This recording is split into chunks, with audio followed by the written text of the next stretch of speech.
going to do something a little different today in this video. One of my other passions is astronomy, and I sketch what I see through my telescope. One of my favorite things to sketch is the moon. One of the challenges I've faced over the years is trying to teach people how to sketch the moon, how I do it. How do you look through the telescope and let people see what you're seeing and see what you're doing? I recently discovered at the dollar store some modeling clay, and with it, and working with photographs, I recreated sections of the moon. I've done a few of them, and the beauty of these is that I can create whatever section I want, I can light it however I want, and everyone in the room can see what I'm doing, and they can be sketching the same thing at the same time. It works very well. And that's what we're going to do today. I'm going to set one of these up near the window so we have good strong natural light. It'll give us good strong shadows, and I'm going to sketch it. The only tools that I use when I do lunar sketching, and these are the tools that I use in the field when I'm actually sketching the moon. I use a mechanical pencil, the regular one with the fine point, 0.05 millimeter. I use another mechanical pencil, a 2 millimeter lead. I use that for shading. You'll see that in effect. You could use just an ordinary wooden pencil if you wish. It works just as well. The other thing I use is a blending stump. Okay, just a tight roll of paper for blending. The other thing that I use is just a regular tissue. That's it. So let's get started and see what you think. This is the casting I have chosen to start with. I begin by drawing the contours of the crater using the 0.05 millimeter mechanical pencil, and I put in just the finer features. Then I'll use the edge of the 2 millimeter pencil lead to do the shading. I'll start with the really darker shadows, and you'll notice that what I do is that I will put in the shadows rather than doing the edges. Sometimes I will just do the shadows to define the crater. I typically leave the highlights white. I don't put anything there. There's an old adage in drawing that your darks are defined, or rather that your lights are defined by your darks. So to create a strong light, you need a strong dark, because there would be a strong shadow, and that's what we see on the moon. Here I'm using the blending stump to blend the pencil lead together to soften the lines a little bit.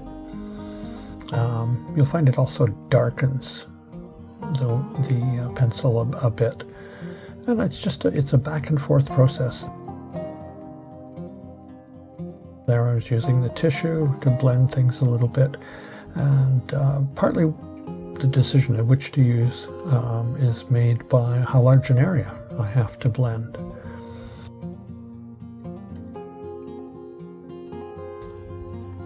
So here I am starting the second crater, and I'm using the 2 millimeter pencil.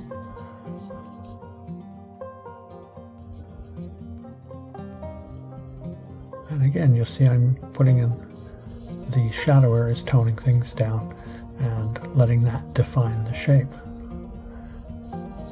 It's not a matter of always drawing lines. You can do that. That's just not the way I tend to work.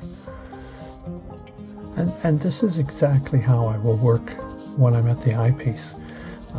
The only difference at the eyepiece is typically I wouldn't take on drawing 3 craters at once. I have done it. In my backyard, I tend to be fairly limited. The window that I have, the moon will move through that window in about 45 minutes. So I have a lot of drawings that have ended up not quite finished because the moon moved out of view. So here again, putting in the overall tone of the surface of the moon, blending it with the tissue, using the kneadable eraser to pull out highlights.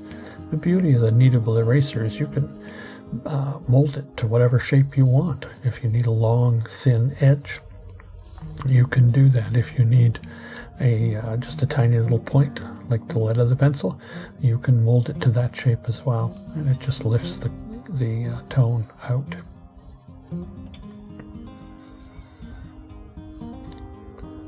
Okay, here again, marking the shadows. The play of light and shadow is what we see on the moon. And so recreating that on the paper, it's just a matter of drawing the shadows. For those of you who don't draw, there's a concept called negative spaces. And those are the spaces between things. Think of someone standing with their arm on their hip. It might be hard to draw the arm on the hip, but it's not that hard to see the triangular shape between the edge of their body and their arm. You can draw the triangular shape. Doing that, you have drawn the inner edges, inner contours of the arm and the outer contour of the body. Similar thing on the moon. Learn to see the shapes of the shadows and draw the shape of the shadows. If you've drawn the shape of the shadows, you will have drawn the positive areas that are lit by light. Because drawing really comes down to seeing. It's very little to do with what you're doing with your hand or your pencil or your paintbrush or whatever you're using. It's all about seeing clearly. Just a matter of looking. And that's what astronomy is about, is observing, looking at things. So sketching is a natural with astronomy. It also, you see more detail. You look for things more closely. You observe more closely than if you're not sketching. Here I'm just blending in more with the stump. Now it's just a matter of restating. Here we've got an overhead view so you can see a little more clearly what I'm doing, how it relates to what I'm seeing. You can see how the blending stump actually darkens things down a little bit, smooths it out, makes it look more like a shadow than a bunch of pencil marks.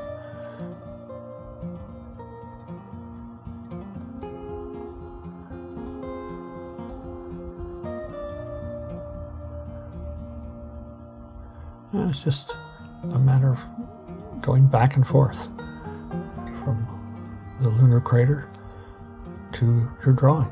Is it dark enough? Is the contrast right? Are certain areas too bright or too dark?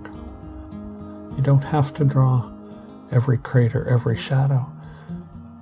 It doesn't have to be perfect. It depends a lot on what the purpose of your sketch is. But one of the things that you'll find if you sketch things is that they stay in your memory much more vividly.